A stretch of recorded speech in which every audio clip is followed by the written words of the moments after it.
Bagaimana punya omset 30 miliar. Dan saya bukan seorang businesswoman. Jadi jalan ini tertutup buat saya. Tidak ada jalan. Saya protes. Ibu Ruth, perkenalkan, nama saya ini. Bapak kok tahu saya? Saya sebetulnya enggak tahu, Bu. Tapi saya ini lagi berdoa, tiba-tiba Tuhan bicara. Cari hambaku Ruth Yulia. Oh ya Pak, ada pesan apa? Jangan berbisnis. Pak, Bu, mohon maaf ya. Orang bangga kerja di perusahaan tertentu. Karena fasilitasnya terjamin, Bu. Kerja mana? Di PT ini. Bangga karena fasilitasnya terjamin. Tapi jarang dari kita bangga karena kita melayani Tuhan. Tahu enggak, bos dunia bagus-bagusnya fasilitas limited.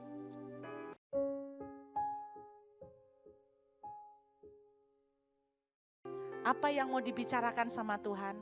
Saya mau tunjukkan contoh. Yuk kita lihat saudara.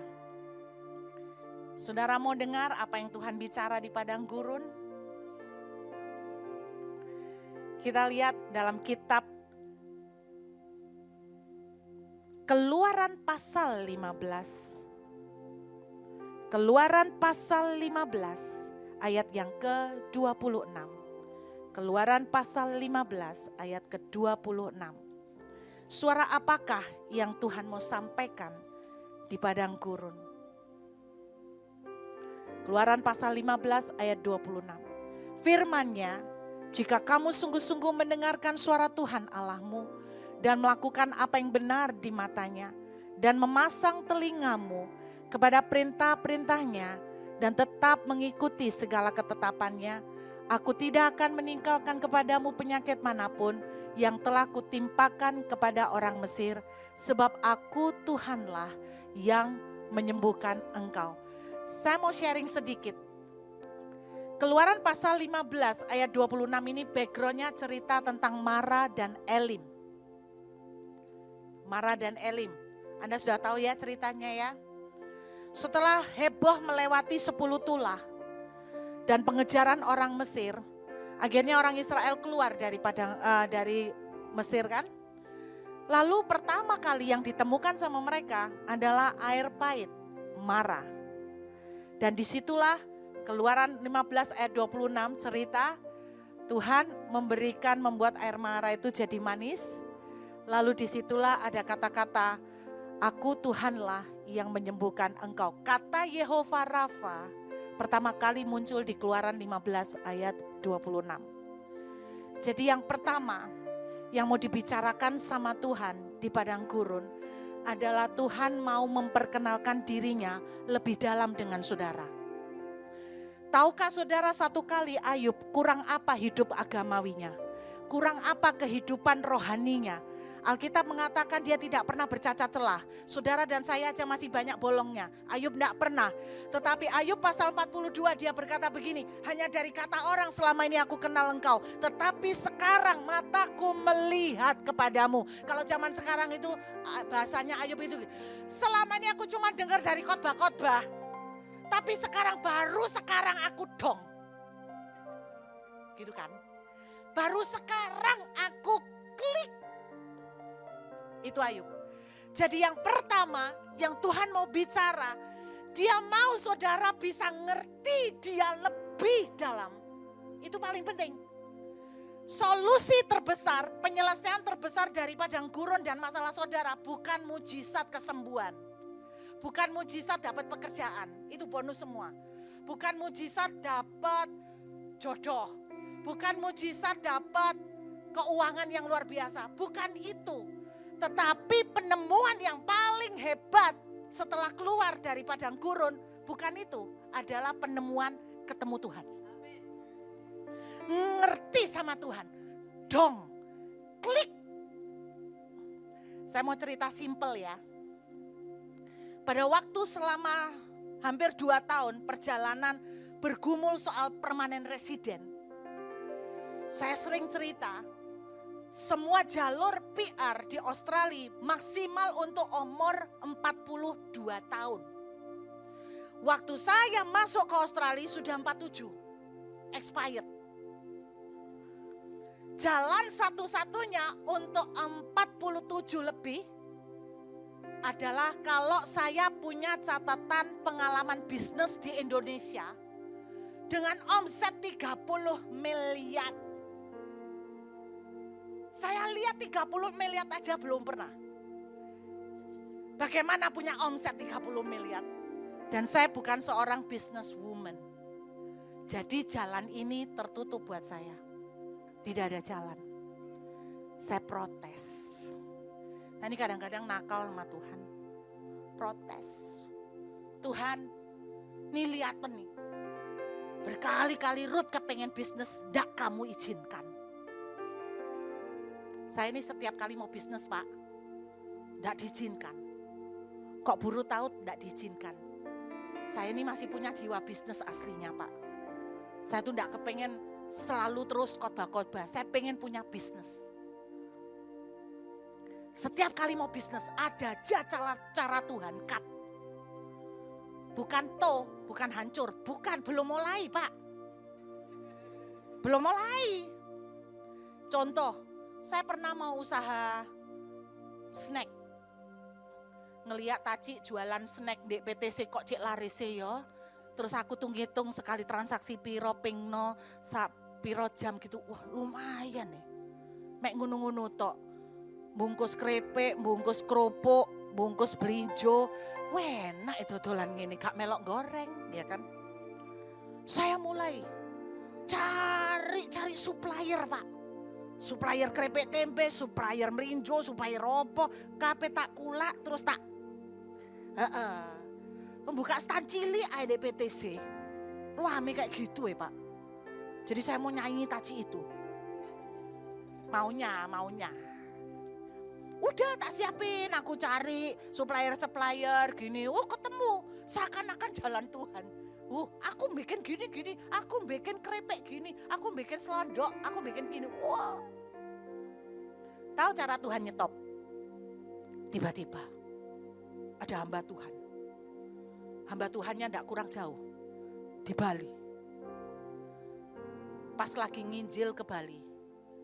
Hamba Tuhan ini ketika baru pertama kali ngobrol-ngobrol kenal. Gitu tok loh. Dia tiba-tiba bilang begini. Ibu Ruth, saya enggak kenal ibu. Iya Pak, betul. Tapi kok saya merasa ibu mau bikin bisnis ya? Waduh. Kenapa Pak? Tuhan mau berkati ya Pak? Enggak boleh Bu. Terus saya bilang, kalau tak langgar kayak apa Pak? Tuhan akan murka. Wedi kan? Jadi cara ngekatnya itu spektakuler memang Pak. Spektakuler. Contoh lain. Mau bikin bisnis bebek Pak Janggut. KP franchise aku. Sudah tanya sama yang punya. Piro ndak di franchise. Awal-awal kan. Lah saya lihat. Saya tanya omsetnya DE per hari piro. Langsung wow. Ya pasti membantai berapa bebek. Pokoknya franchise. Terus apapun mau tak kerjain Pak, franchise. Bebek Pak Janggut, sungguhan. Usahaan ya, kan gak ada yang tahu toh. Kan cuma yang tahu saya sama suami kan. Saya kan gak woro-woro.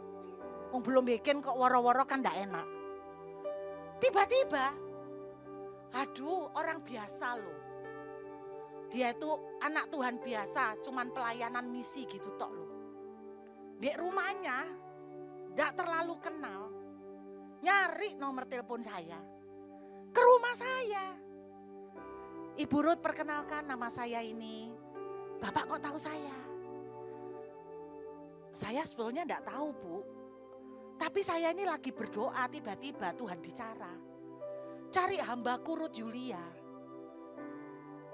Oh ya Pak, ada pesan apa? Jangan berbisnis. Worong bebek Pak Janggut. Jadi saya yang janggutan. Worong gak jadi. Loh aneh Bu, aneh. Jadi saya gak perlu sampai melewati bangkrut, ditipu, bukan. belum gerak lebih jauh, langsung orang gak kenal dihubungin sama Tuhan, suruh mencegah. Itu berkali-kali. Sampai akhirnya menyerah saya. Waktu permanen residen, pergumulan, saya protes. Lihatin loh Tuhan, gara-gara ndak kau izinkan bisnis, sekarang ndak ada jalan untuk PR. Lihatin, jalan PR cuman bisnis kabeh. Sing ndak nilai 30M ada carane. Itu pun ndak bisa aku tutup, karena aku ndak punya bisnis. Tuhan diam. Biasa, ngomel-ngomel ya Tuhan diam. Kalau Anda mau bicara, kalau Anda mau Tuhan bicara, kamu yang diam. Amin. Kalau engkau yang ngomel, Tuhan diam. Kalau ada lagu, kita angkat tangan, Tuhan turun tangan. Betul ya? Saya mau bikin lagu, kita buka mulut, dia tutup mulut. Loh iya, Anda mau dia buka mulut, tutupin mulutnya. Jangan ngomel ay. Jangan kakean tanya, kenapa, why. Terus gimana, kok bisa begini? Tuhan tidak adil, wes alamat gak ngomong. Saudara, tutup mulut. Saya ngomel, Tuhan bicara. Tuhan itu dahsyat. Singkat cerita, secara ajaib, jalan PR terbuka. Ya kan, saya pernah sharing. Khusus jalur pendeta. Bukan bisnis. Setelah 10 tahun ditutup, dibuka. Tulisannya, direct pathway. Tahu direct pathway? Jalur langsung. To permanent residency for pastor. Until 65. Aku sak masuk Bu. Terus dia tuliskan di situ persyaratannya pengalaman 5 tahun. Iki wis 15 tahun. Masuk, ya kan? Tuhan. Tak siapkan dokumen. Goal 1 bulan tok, granted buat seluruh keluarga. Terus Tuhan bilang gini, ini loh akibatnya kalau jadi hambaku. Aku langsung tutup mulut. Izin. Dulu protes. Ini loh Tuhan akibatnya kalau aku mbok larang bisnis. Tuhan bilang, ini loh akibatnya kalau kamu jadi hambaku. Aku pertama kali dapat pewahyuan gini. Ada ayat di kitab Mazmur. Tuhan senang akan kemakmuran hamba-hambanya. The Lord is pleased with the prosperity of his children and servant. Tuhan senang atas kemakmuran, dan di dalamnya ditulis kebahagiaan anak-anaknya. Atas anak-anaknya, hambanya. Jadi saya baru tahu, Pak, Bu, mohon maaf ya. Orang bangga kerja di perusahaan tertentu karena fasilitasnya terjamin, Bu. Kerja mana? Di PT ini. Bangga karena fasilitasnya terjamin. Tapi jarang dari kita bangga karena kita melayani Tuhan. Tahu enggak, bos dunia bagus-bagusnya fasilitas limited. Kalau kena krisis gini ya gak janji-janjian ya. PHK, fasilitas kemarin ya apa janjinya? Ya sorry Pak, keadaan susah. Tapi kalau engkau melayani Tuhan, fasilitasnya ya dan amin. Unlimited, anti krisis, anti kondisi apapun, dia bersukacita atas kebahagiaan anaknya. Artinya tuh gini, kalau kita melayani Tuhan, dibelain. Kalau kita tuh serving the Lord, kita tuh dibelain kebahagiaan dan kesejahteraan kita. Sekarang saya enggak cari kerja lagi. Kenapa? Saya mau katakan, aku bangga. Kerja di mana, Bu? Perusahaan Kingdom of Heaven. Mana alamatnya? Alamatnya ini. Sak gini akeh alamatnya Alkitab. Saya bangga.